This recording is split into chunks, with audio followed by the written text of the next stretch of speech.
ನಿಮ್ಮ ಹೆಸರು ಹೇಳಿ. ಈಗ ಹನುಮಂತಪ್ಪ ಸಾಲ್ಯಾರ್. ಈಗ ಹೇಳಿ, ಏನ್ ನಿಮ್ಗೆ ಏನು ಈಗ ಈಗ ನೋಡ್ರಿ ನಿಮ್ಗೆ ಲೀಡರ್ ಬೇಕು, ಯಾವ ತರ ಲೀಡರ್ ಬೇಕು? ಈಗ ಲೀಡರ್ ಆದ್ರೆ ಅಜ್ಜಂಪೀರ್ ಕಾದಿರ್ ಸಾಹೇಬ್ಗೆ ಟಿಕೆಟ್ ಕೊಡ್ಬೇಕಂತ. ಸರ್, ಇನ್ನೊಂದ್ ಮಾತು, ಈಗ ಕೆಲವು ಜನ ಬಿಜೆಪಿ ಜನ ಅಂಧ ಭಕ್ತ ಅಂತ ಇರ್ತಾರಲ್ಲ, ಅವ್ರು ಹೇಳ್ತಾ ಇದಾರ ಈ ಕಾಂಗ್ರೆಸ್ ಗೌರ್ಮೆಂಟ್ ಲಿಂದ ಬಸ್ ಫ್ರೀ ಆಗೈತಿ, 2,000 ರೂಪಾಯಿ ಇವ್ರು ಕೊಡಾಕತ್ತಾರ, ವಿಮೆನ್ಸ್ ಕೊಡಾಕತ್ತಾರ. ಇದು ಸರಿ ಇಲ್ಲ ಅಂತ ಬಿಜೆಪಿ ಹೇಳಾಕತ್ತಾರ. ಈ ಸರಿ ಇದೇ ಇಲ್ವಾ ನಿಮ್ ಮುಂದೆ ಹೇಳಿ? ಹೌದು, ನಮ್ ರೈತರಿಗೆ ಏನ್ ಮಾಡ್ಯಾರ ಅವ್ರ?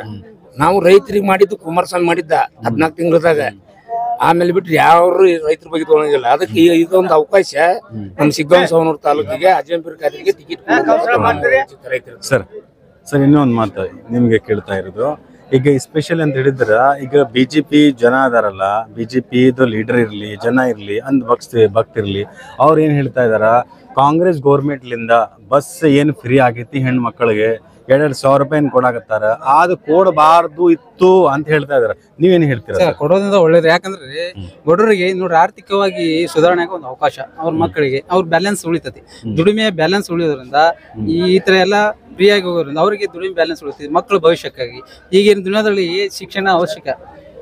ಹಿಂದೆ ರಾಜಕಾರಣಿಗೆ ಎಲ್ಲಿರ್ತಾರೆ ಅಲ್ಲಿ ಜನ ಹೋಗ್ತಿದ್ರು, ಎಲ್ಲಿ ಹಣ ಐತಿ ಹಿಂದೆ ಹೋಗ್ತಿದ್ರು. ಈಗಿಲ್ಲ.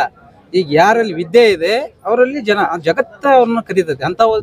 ಎಂತ ಸಂದರ್ಭದೊಳಗ ಬಡ್ರನ್ನೇ 2,000 ರೂಪಾಯಿ ಕೊಡೋದು ಒಳ್ಳೆ ಕಾರ್ಯಕ್ರಮ. ಅದರಿಂದ ಸರ್ಕಾರಕ್ಕೆ ರಿಟರ್ನ್ ಆಗುತ್ತಲ್ಲ, GST ಬರುತ್ತಲ್ಲ, ಅದೇ ದುಡ್ಡನ್ನ ಬಳಕೆ ಮಾಡ್ತಾರೆ ಯಾವುದೇ ತನ್ನ ವಸ್ತು, ಆಮೇಲೆ ಔಷಧಕ್ಕಾಗಿ, ಮಕ್ಕಳ ದವಾಖಾನೆ ಖರ್ಚಿಗಾಗಿ ಬಳಕೆ ಮಾಡ್ತಾರೆ. ಒಳ್ಳೆ ಯೋಜನೆ. ಅದಕ್ಕೆ ಸಿದ್ದರಾಮಯ್ಯರಿಗೆ ಅಭಿನಂದನೆ ಸಲ್ಲಿಸ್ತೇವೆ.